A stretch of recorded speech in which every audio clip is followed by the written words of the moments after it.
அண்ணா சீரியலில் என்ன நடக்க போகுதுன்னு பார்க்கலாம் வாங்க வீடியோக்குள்ளே போகலாம். அண்ணன் நான் ராசி இல்லாதவன்னு சொல்லி ரத்னா அழுதுட்டுருக்காங்க. என்னல ரத்னா பேச்சு பேசிகிட்டு இருக்கேன், இன்றைக்கி உன்னால தான் இந்த குடும்பம் கௌரவத்தோடு இருக்குது தெரியுமா. கரன்ஸ்பேட்டோட ரத்னா வீடுன்னு சொன்னால் தான் இப்போ யாருக்குமே தெரியுது. இதுக்கு முன்னாடி எல்லாம் மளிகை கடை சண்முக வீடுன்னு சொல்லுவாங்க, இப்போ ரத்னா டீச்சர் வீடுன்னு சொல்கிறாங்க. இதை விட என்ன பெருமை வேணும். நீ எங்களுக்கு கிடைச்சா அதிர்ஷ்டக்காரி, உலகத்திலேயே உனக்குத்தான் அதிர்ஷ்டம் இருக்குது. நீ எப்படி அப்படி தாழ்வாக நினைக்கலாம் அப்படின்னு ரத்னாவுக்கு ஆறுதல் சொல்கிறாங்க சண்முகம். கவலைப்படாத, தூக்கு மடிக்கே போனாலும் அந்த தூக்கு கவத்தை அறுத்து வீசிட்டு நான் அறிவழகனை கூட்டிகிட்டு வந்து உன் கூட சேர்த்து வைப்பேன். நான் இருக்க, நீ கவலைப்படாத. கடவுளை விட அடுத்தது நான் உன்னைத்தானே நம்பிக்கிட்டு இருக்கேங்கிறாங்க ரத்னா. அந்த சாமியே வெறுத்து ஒதுக்குனாலும் அண்ணன் உன்னை நான் வெறுத்து ஒதுக்க மாட்டேன், நான் இருக்கிறேன் அப்படின்னு சொல்கிறாங்க. அதுக்கப்புறம் ரத்னா நிம்மதியாக போயிட்டு வாங்குறாங்க. அடுத்த நாள் சவுந்தரபாண்டி வீட்டில் சிவபாலனுக்கும் வீராவுக்கும் டைவர்ஸ் வாங்கி கொடுக்கணுங்கிறக்காக ஒரு வக்கீலை வர சொல்லியிருக்காங்க சவுந்தரபாண்டி.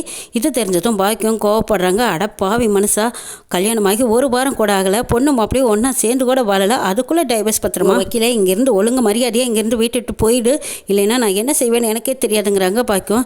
என்ன மேடம் இப்படி கோவப்படுறாங்கன்னு கேட்குறாங்க. ஆமாம், அவளுக்கு கொஞ்சம் மரக்கலண்டு போச்சு, பைத்தியம். சீக்கிரமாக முதல்ல சிவபாலனோட விவாகரத்து வாங்கி கொடுங்க, அடுத்தது இவளை நான் ஒரு கை பார்த்துக்கிறேங்கிறாங்க சவுந்தரபாண்டி. பேசி வேலைக்காகாது, முத்துப்பாண்டி ஒன்று புயிராவில் வச்சிருப்பால, அதை போய் எடுத்துக்கிட்டு வாங்குறாங்க. ஸோ இப்போவே போய் எடுத்தாரேன்னு எசிக்கு போயிடுறாங்க. இந்த பக்கம் வக்கீல் நினைக்கிறாங்க, எனக்கு பணம் தான் கொண்டு வருவாங்க போல இருக்கு.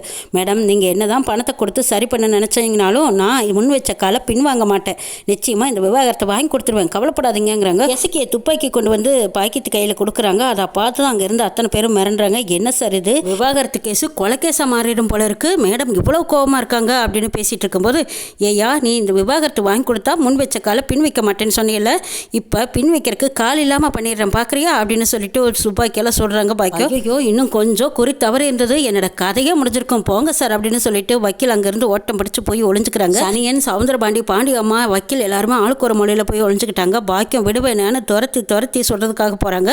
அதுக்கப்புறம் வக்கீல் பாக்கியத்துக்கிட்ட மன்னிப்பு கேட்குறாங்க. என்ன மன்னிச்சிடுங்கம்மா, இனிமேல் இந்த பக்கமே நான் வரமாட்டேங்கிறாங்க.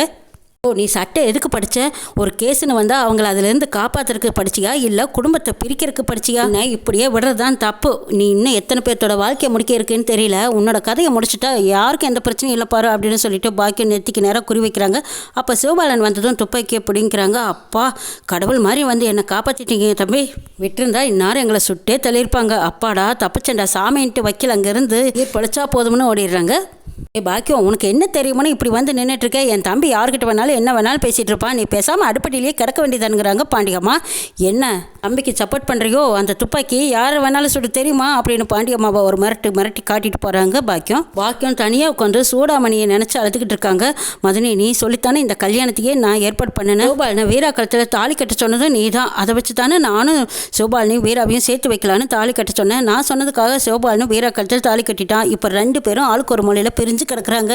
ஆனால் இப்படி நடக்கும்னு தெரிஞ்சிருந்தா நான் இதை செஞ்சிருக்கவே மாட்டேனே, ஏன்தான் இப்படி நடந்ததோ அப்படின்னு அழுதுட்டு இருக்கும்போது சிவபாலன் வந்து ஏமா இப்படி அழுதுட்டு இருக்கேங்கிறாங்க. நடந்ததெல்லாம் நினச்சி அழுகிறேன், என்னால் தான் இப்படி ஆகி போச்சுங்கிறாங்க. ஒன்று இதை நினச்சி அழுகாத, எப்படியோ அந்த கொலகார பாவிக்கிட்ட இருந்து வீராவை காப்பாற்றிட்டேன், அதுக்காகத்தான் அவள் கழுத்தில் தாலி கட்டினேன், இனிமேல் எந்த கவலையும் இல்லைப்பாரு, உனக்கு என்ன இப்போ நான் வீரா கூட சேர்ந்து வாழணும், அவ்வளவுதானே நான் சேர்ந்து வாழ்றேங்கிறாங்க. நீ கூப்பிட்டு தான் வந்தேன்னு சிவபாலன் சொல்லவும் திரும்பி பார்க்குறாங்க. அங்கே சூடாமணி சிரிக்கிறாங்க. ஓ, இதெல்லாமே சூடாமணி வேலை தானா அப்படின்னு நினச்சிக்கிறாங்க. பாக்கியம், நீயும் வீராவும் சேர்ந்து வாழ்ந்தா தான் எனக்கு சந்தோஷம், ஆனால் சண்முக முகத்தை அவன் நேரில் பார்க்கக்கூட என்னால் முடியல, அவன் இடிஞ்சு போய் இருக்கிறான், பார்க்குறக்கே எனக்கு பரிதாபமாக இருக்குது, என்ன செய்கிறதுனே தெரியலன்னு சொல்லிட்டு இருக்காங்க. பாக்கியம், இப்போ என்னம்மா, நான் போய் கூப்பிட்டா மச்சான் என்னை வந்து அடிக்க வருவார், அடித்தாலும் பரவாயில்ல, நான் போய் வீராவை கூட்டிகிட்டு வரேன், வீரா கூட சேர்ந்து வாழ்கிறேம்மா அப்படின்னு சொல்லிட்டு சிவபாலன் அடுத்த நாள் காலையில் பரணி வீட்டுக்கு முன்னாடி போய் உட்காந்துருக்காங்க. பரணி கோலம் போடலான்னு வெளியில் வராங்க. வாசை தொலைச்சி கோலம் போட போகும்போது திரும்பி பார்க்குறாங்க. அங்கே சிவபாலன் உட்காந்துருக்காரு.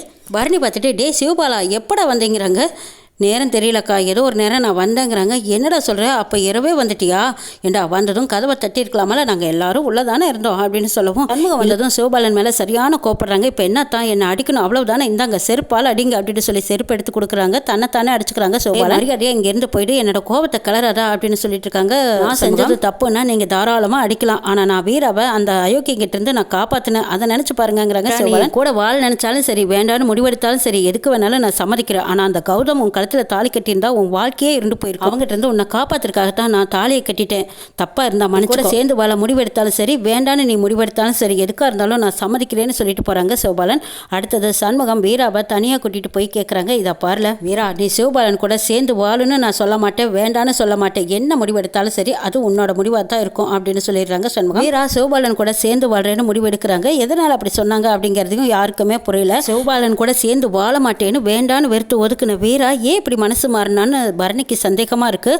அப்போ தான் ரத்னா கிட்டையும் வீரா கிட்டையும் மறுபடியும் கேட்குறாங்க, என்னாச்சு வீரா, உனக்கு மனசுக்கு பிடிச்சிருந்தா நீ சிவபாலன் கூட சேர்ந்து வாழ், இல்லைன்னா நீ கொஞ்ச நாள் இங்கேயே இருங்கிறாங்க. இல்லை பரணி, கனி ரூபத்தில் அம்மா எனக்கு விடைய சொல்லிட்டு போச்சுங்கிறாங்க வீரா. இதை கேட்டதும் அதிர்ச்சி அடைகிறாங்க. சரி வீரா, நீ சிவபாலன் கூட சேர்ந்து வாழ்றது உனக்கு சம்மதம்னா நீ சேர்ந்து வாழலாம் அப்படின்னு சொல்கிறாங்க. அந்த பக்கமாக சவுந்தரபாண்டி சேர்ந்து வாழக்கூடாதுங்கிறக்காக ஏதோ தந்திரமெல்லாம் பண்ணிட்டு இருக்காங்க. வீரா இந்த வீட்டுக்கு வரக்கூடாதுன்னு ரொம்ப அசிங்கமாக பேசிகிட்டு இருக்காங்க. இதையெல்லாம் கேட்ட எசிக்கி பாக்கி 2 பேருமா சேர்ந்து மறுபடியும் சவுந்தரபாண்டி கிட்ட போராட்டம் பண்ணிட்டு இருக்காங்க. சிவபாலன் எல்லாத்தையும் தாண்டி என் பொண்டாட்டி கூட நான் சேர்ந்து வாழ யார் தடுக்கிறது?